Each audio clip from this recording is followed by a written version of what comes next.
gente tiende a oírnos, y te digo esto porque por las llamadas que recibimos, y son gente que no van a una iglesia, por decir así, una iglesia cristiana, por decir así, pero se interesan en este mensaje. Y esto es lo importante. Ahora, quien cuida la higuera comerá su fruto, el que mira por los intereses de su Señor tendrá honra. Bien, vamos entonces a fijarnos aquí que Jesucristo, número uno, era judío. Él no era mexicano, ¿ves? No era mexicano, o sea, no comía frijoles ni tortillas de harina. Pero él era judío. Entonces hay una promesa ahí en Deuteronomio 28 para los que guardaban la ley y eran gente obediente al Señor. Mira lo que dice ahí en Deuteronomio, en el capítulo Deuteronomio 28. Dice, acontecerá que si oyeres atentamente la voz del Señor tu Dios, Deuteronomio 28 en el verso 1, acontecerá que si oyeres atentamente la voz del Señor tu Dios, para guardar y poner por obra todos sus mandamientos que yo te prescribo hoy, también el Señor tu Dios te exaltará sobre todas las naciones de la tierra, y vendrán sobre ti todas estas bendiciones. En el verso 2 dice, y vendrán sobre ti todas estas bendiciones, y te alcanzarán si oyereis la voz del Señor tu Dios. Ahora, fíjate una cosa, Jesús era judío, entonces dice, acontecerá que si oyeres atentamente la voz. Él oía la voz de Dios, oía la voz de Dios Padre, oía la voz de su Padre. O sea, él era un hombre obediente. Por lo tanto, él tenía que ser un hombre bendecido aquí. Era imposible que era pobre él. Ahora, vamos ahora entonces a verlo según los evangelios que grabaron la vida de nuestro Señor Jesucristo aquí en la tierra. Entonces, vamos a empezar ahí. Jesús, ¿tenía casa o no tenía casa? ¿Dónde dormía? ¿Abajo del puente? ¿Abajo de un árbol? ¿Ahí en el parque, en una banca? Porque el hombre no tenía donde recostar la cabeza o cosas así. Pero digo porque gente tiende a inventar rollitos así, o saca un texto bíblico, lo saca fuera de contexto, o le da una aplicación incorrecta, y tenemos a veces que leer todo el contexto a lo que se está refiriendo. Ahora, ahí en el Evangelio de San Juan, vamos a empezar a leer ahí en el capítulo 1, Evangelio de San Juan, capítulo 1, mira lo que dice ahí. Versículo 35, Juan 1:35, dice, el siguiente día, otra vez estaba Juan y dos de sus discípulos. Voy a leer del capítulo 1, verso 35, al versículo 39. Ahora, fíjate lo que dice, Juan, Evangelio de San Juan 1:35.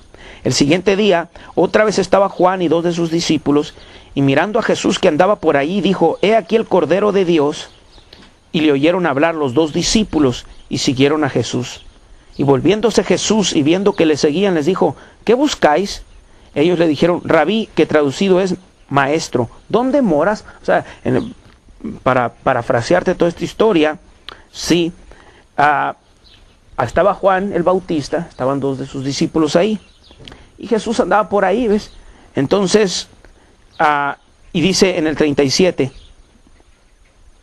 le oyeron hablar los dos discípulos, dice, y siguieron a Jesús. O sea, quieren decir, estaba Juan el Bautista ahí, estaba el Señor Jesucristo, y andaban dos discípulos de ahí, de Juan el Bautista con él, y lo oyeron hablar ahí al Señor, ahí que estaba hablando. Entonces los dos discípulos de Juan el Bautista se fueron atrás del Señor, y le dijeron, Rabí, que quiere decir maestro, le dijeron, ¿dónde moras? Dios mío, ¿dónde? ¿Ves? Aquí está la importancia de entender las escrituras. Dice, ¿dónde moras? O sea, ¿dónde vives? ¿Te fijas lo que dice? ¿Dónde moras? O sea, ¿dónde vives? ¿Ves? Como se dice aquí en Sonora, ¿dónde está tu chante? ¿Ves? ¿Dónde vives tú? Entonces, fíjate lo que dice en el 39. Les dijo, venid y ved. Ahora, nota, venid y ver qué. Si te fijas, dice 39, les dijo, venid y ver. O sea, ven y ve. O sea, ven y ve qué. Pues dónde vivo, incluso, checa. Venid y ver. Fueron y vieron dónde moraba, o sea, dónde vivía, dónde residía. Y se quedaron con él aquel día porque era como la hora 10ª. Entonces quiere decir que Jesús tenía casa.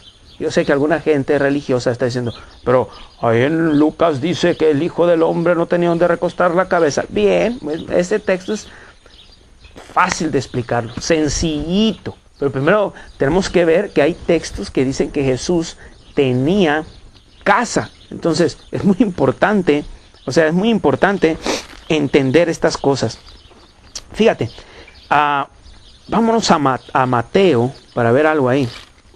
En el capítulo 4, tenía una casa. Ahora vamos a ver dónde estaba su casa. O sea, en qué parte, ahí por decir así, de su nación, en qué parte él vivía. Evangelio de San Mateo, capítulo 4, dice, verso 13, y dejando a Nazaret, fíjate lo que dice, y dejando a Nazaret, vino y habitó en Capernaum, ciudad marítima, en la región de Zabulón y de Neftalí. Y dejando a Nazaret, o sea, que quiere decir, era Jesús de Nazaret, por eso se llama Jesús de Nazaret, no que se apellidaba Nazaret, pero es que de ahí era, Jesús de Nazaret, pero se movió de ciudad, ya no vivió más en Nazaret, dice, y dejando a Nazaret vino y habitó en Capernaum, ciudad marítima, o sea, había un mar ahí. Ahora te digo esto porque quiero que veas ahora algo aquí. Vete a Marcos ahora, Evangelio de San Marcos, siguiendo esta idea. Tenía casa entonces, ¿te fijas? Los discípulos de Juan el Bautista le dijeron, ¿dónde vives? Él dijo, ven a ver dónde vivo. Y luego entonces el Señor le dijo, ven, y se quedaron con él ahí. Se quedaron con él, ¿dónde? Abajo del árbol, abajo del puente, allá en el parque, en la banca. No, se quedaron ahí donde él vivía. Ahora, checa. Mateo 4, entonces 13, leí ahí donde dijo, y dejando a Nazaret, vino y habitó en Capernaum. Ahora, checa el otro. Evangelio de San Marcos, capítulo 12, habitó en Capernaum, ciudad marítima. Marcos, capítulo 2, verso 1. Entró Jesús otra vez en Capernaum, después de algunos días, y se oyó que estaba en casa. ¿Te fijas? Entró Jesús otra vez en Capernaum. En Capernaum, ¿por qué? Porque aquí Mateo nos reveló que había dejado Nazaret y se había cambiado a Capernaum, ciudad marítima. Marcos capítulo 2, entró Jesús otra vez en Capernaum después de algunos días y se oyó que estaba en casa. O sea, tenía casa y estaba en Capernaum. Era una ciudad marítima, ¿te fijas? ¿Ves? Y gente anda saliendo con estas tonterías, ¿ves? Te digo porque la religión te enseña así, mira, que tú no puedes aspirar a nada, porque dicen, si Jesús era pobre, pues, y tú eres seguidor de Cristo, aleluya, tú no puedes tener nada, no puedes aspirar a nada. ¿Ves? Esa es la mentira, la asquerosa mentira de la religión. Te ha engañado la religión por años. Jesús la pobreza amó. Dios la pobreza amó. Estoy tirándole a la pobreza, no a los pobres. Atención aquí, para que nadie me vaya a malentender. Pues ya te dije, el dinero tiene un propósito. Queriendo decir, si tu corazón está en el dinero, andas equivocado. Si tu corazón está en el Señor, entonces el dinero va a venir por añadidura. Jesucristo mismo dijo, busca primeramente el reino de Dios y su justicia, y todo lo demás va a venir por añadidura. Busca primeramente el reino de Dios, busca el reino. Y si hay un reino, hay un rey. O sea que si tú buscas al rey, no estás buscando al rey. Busca al rey.